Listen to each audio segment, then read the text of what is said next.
So hello दोस्तों, welcome to my channel. और आज की इस वीडियो में हम लोग बात करेंगे क्वाड्रेटिक इक्वेशन का प्रैक्टिस है 2.3 का क्वेश्चन नंबर 2। क्वेश्चन नंबर 1 मैंने पहले ही सॉल्व कर दिया है। तो ये जो प्रैक्टिस सेट है, यहाँ पर क्वाड्रेटिक इक्वेशन का फैक्टर्स निकालना है, और वो भी कौन सी मेथड से? Completing the square method. कौन सी method? Completing the square method. तो मेरे पास ये क्वेश्चन है x² + 2x - 5 = 0। मुझे completing the square method use करना है। ठीक है, क्या करना है आप समझ लेना है। देखो, कंप्लीटिंग द स्क्वायर मेथड क्यों कहते हैं? क्योंकि इसके अंदर ये फॉर्मूले का यूज होता है। ये दोनों में से कोई भी एक फॉर्मूले का यूज होता है। अब आपको पता है फॉर्मूला क्या है इसका? a² + 2ab + b², a² - 2ab + b²। अगर यहाँ माइनस होगा तो ये फॉर्मूला, यहाँ प्लस है तो ये वाला फॉर्मूला। ठीक है, इतना समझ में आ गया। अब ये स्क्वायर मेथड का फॉर्मूला यूज होता है, लेकिन आप उसको बोल रहे हो कंप्लीटिंग द स्क्वायर मेथड। मतलब आप क्या बोल रहे हो कि स्क्वायर मेथड को कंप्लीट करो। तो हाँ, कंप्लीट करना होता है, क्योंकि मेरे पास जो यहाँ पर है ना, ये 5 छोड़ दो, मेरे पास जो है ना ये दो नंबर है, x² वाला और x वाला। मतलब ये दो नंबर मेरे पास, ये दो टर्म्स मेरे पास रहता है। b² मेरे पास नहीं रहता है, b की वैल्यू मेरे पास नहीं रहती, वो मुझे कंप्लीट करना होता है, बाहर से लगाना होता है। इसीलिए हम लोग इसको कंप्लीटिंग द स्क्वायर मेथड कहते हैं। ठीक है, चलो ये क्वेश्चन पे ध्यान देते हैं। सबसे पहले जब भी इस मेथड में क्वेश्चन आए तो सबसे पहले x² का कोएफिशिएंट देखना। यहाँ पे x² का कोएफिशिएंट क्या है? 1 है। 1 है तो प्रॉब्लम नहीं है, लेकिन 1 के अलावा कोई और है तो क्या करते हैं हम लोग? अगर यहाँ पे 2 होता था तो मैं क्या करता था? तीनों को 2 से डिवाइड कर देता था। ये तीनों टर्म्स को क्या कर देता था? 2 से डिवाइड कर देता। अगर वहाँ 5 होता तो तीनों को 5 से, अगर 7 होता तो तीनों को 7 से डिवाइड कर देता।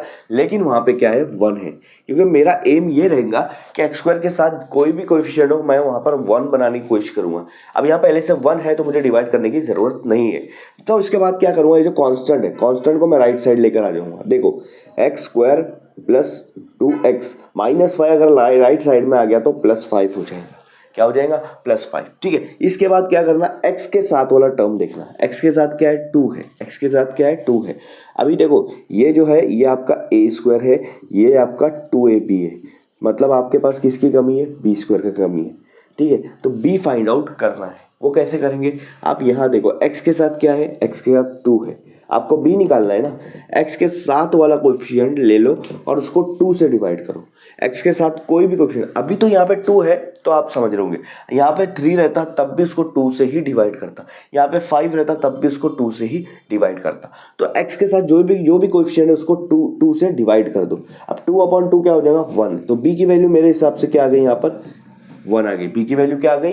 1 आ गई। ठीक है, अब आपको क्या करना है? ये जो 1 है, लेफ्ट साइड और राइट साइड दोनों तरफ प्लस करना है।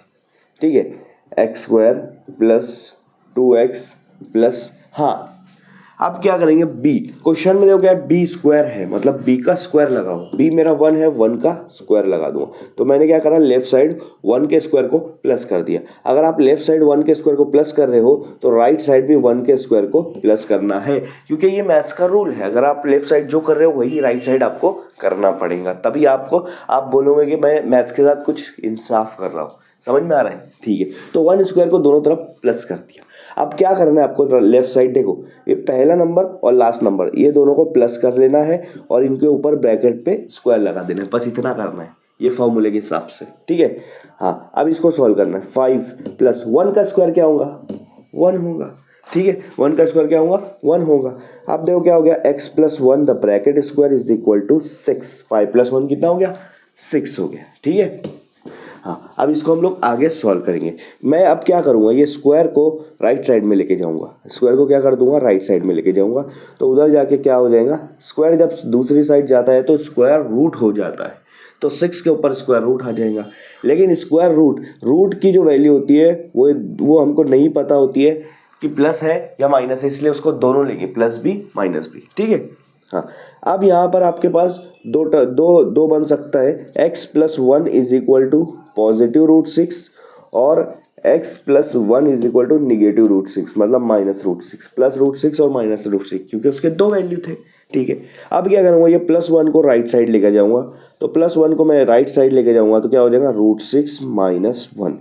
देखो एक नंबर आपका रूट में है और एक नंबर आपका विदाउट रूट है, इसको प्लस माइनस नहीं कर सकते, यही आपका आंसर है। ठीक है, आपका दूसरा वाला क्या रहेगा, x इधर पहले से -√6 मौजूद है, ये जो +1 है इसको राइट साइड में लेके जाएंगे, क्या हो जाएगा -1 हो जाएगा, प्लस उधर जाके क्या होता है -1 माइनस हो जाता है। तो देखो यहाँ पर आपके इस क्वाड्रेटिक इक्वेशन के दो रूट्स निकल गए, एक √6 -1 और एक -√6 -1। ये आपका फाइनल आंसर है। आप देखो कितना सिंपल सा क्वेश्चन है, कितना सिंपल सा मेथड है, आया समझ में।